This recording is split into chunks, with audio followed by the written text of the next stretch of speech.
Logan Paul just dropped his third response video in which he addresses CoffeeZilla and all the CryptoZoo investors. CoffeeZilla is not a criminal. I called him, I apologized. My initial response to his series was that of fire, an ego flare, whatever it is, pride. I'm a fighter at heart, and I was defensive because I know I never scammed anyone with this project. I never made any money, never sold any tokens, and I only had the best intentions going in. But the fact is that suing CoffeeZilla is not going to help CryptoZoo holders, so I do need to focus my attention where it should be, which is on fans and supporters of me. You guys mean the world to me, so I'd like to announce my 3-step plan moving forward. Step 1, Jeff and I are going to burn our Zoo tokens so we have no financial upside in the game, and it will add value to holder tokens.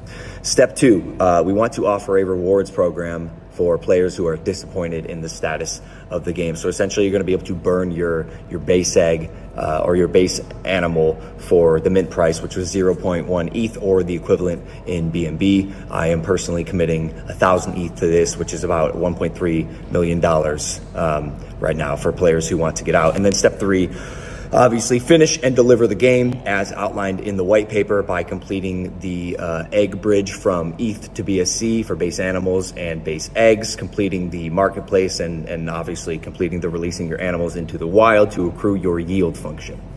To say I am disappointed in how this was handled internally is an understatement.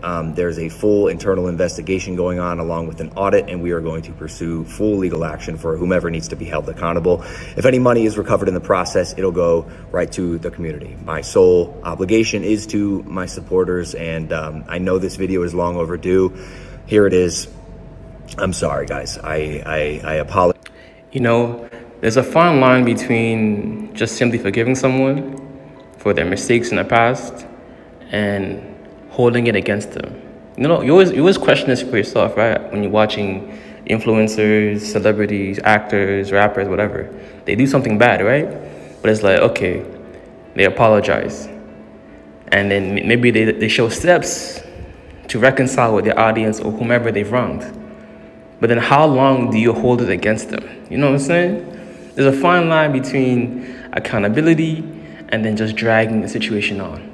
You know, I know multiple people, I've seen multiple channels who have made over 10 videos regarding this same topic. Well, I guess this is what comes with it, being a public figure, right? People want to talk about you. And you just can't use defamation unjustly and say you'll sue everybody that just talks about you. It's obviously, if it's wrong and it's completely with malice and there's no just cause, there's no evidence that they provide, it's one thing. But the way that Logan Paul addressed the first 2 response videos was subpar, to say the least. And even if you think about the whole legal processes to get to that point, more than likely would not have held up in court. Apologize for how this has unfolded thus far, and I want people to know that they can trust me and that I'll always take care of the fans and people who support me.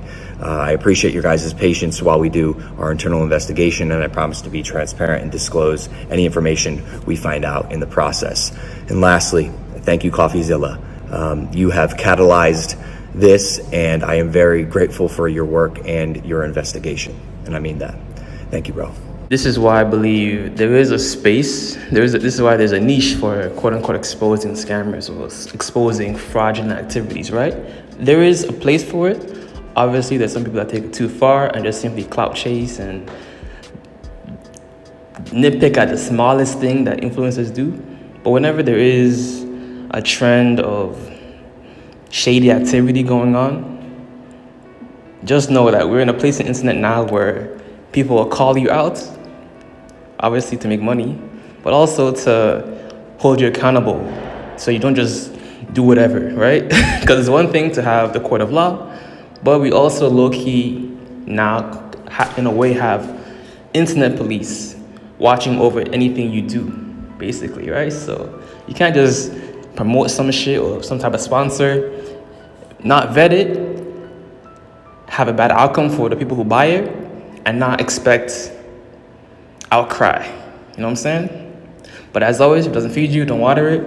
And too much of any good thing is good for nothing. How are you lot doing today? Say with me. I am doing more, saying less, and keeping that same energy. No cap. Flip the script. I'm out. Deuces. Bow.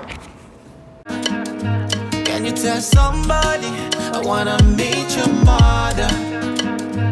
Even though sometimes we fight though, you know you the one. I cannot wait till the east side and the west side.